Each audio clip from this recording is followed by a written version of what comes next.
Des profondeurs du pays s'élève une plainte lancinante, la plainte des femmes seules. Filles séduites et abandonnées, mères célibataires, cœurs solitaires, Catherinettes, divorcées, veuves, vieilles filles, laiderons, retraitées de la fonction publique. Donc c'est pareil, toutes nous lancent un cri déchirant. Ah! Et ce cri signifie, nous voulons fonder une famille, un foyer. Je voudrais témoigner avant de toutes les femmes de fonder un foyer. Nous ne pouvons le fonder seuls. Ce n'est pas possible. Surtout quand on voit tous ces minables. Mesdames et messieurs les jurys, il y a 15 ans ou à peine plus, c'était écrit noir sur blanc dans le code civil.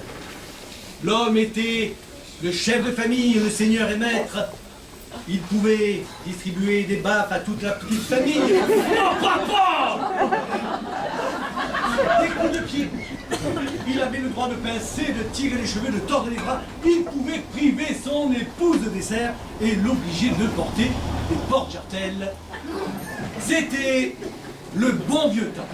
Objection, votre honneur. L'homme et la femme sont à présent égaux. Voilà. Ah, ah, ah, ah, ah, ah. Égaux, mais reprenons les faits. Hier, monsieur partait tranquillement travailler le matin avec son impair et son chapeau, la mallette sous le bras, on lui avait servi son petit déjeuner. Il était de bonne humeur. C'est la vie,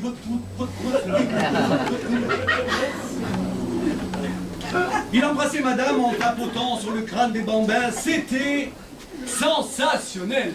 Objection. Ta gueule. Aujourd'hui, que voyons-nous?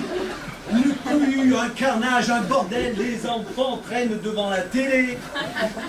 Il est 8h25 et ils n'ont toujours pas mangé leur frostis. Madame n'a pas le temps de conduire à l'école, elle annonce à monsieur qui devra s'en charger, qu'elle prend sa voiture, la 106, qu'elle ne lui prête jamais. Monsieur ne trouve pas sa chemise bleue, mais tout le monde s'en fout dans cette foutue baraque. Objection. J'ai dit ta gueule. Non mais c'est vrai, nous on n'en peut plus. Le soir, monsieur rentre du boulot harassé. Il doit lui-même se servir sacro, alors qu'avant il lui suffisait de dire « Paulette, ma bière !» Il est tenu de mettre à la table, s'il veut manger, sortir le chien, faire un câlin aux gosses, pour qu'ils arrêtent de brailler.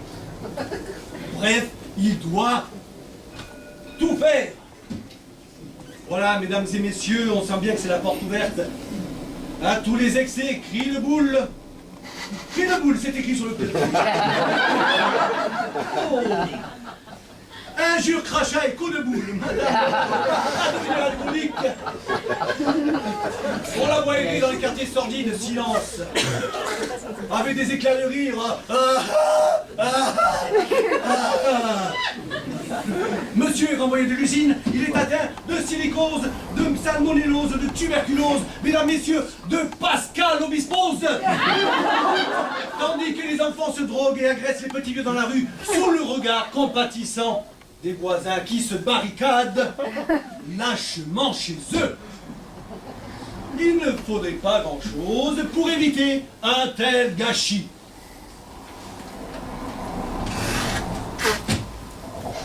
Voilà les 10 commandements du chef de famille pour redécouvrir le bonheur. Détenir la télécommande et s'endormir dessus.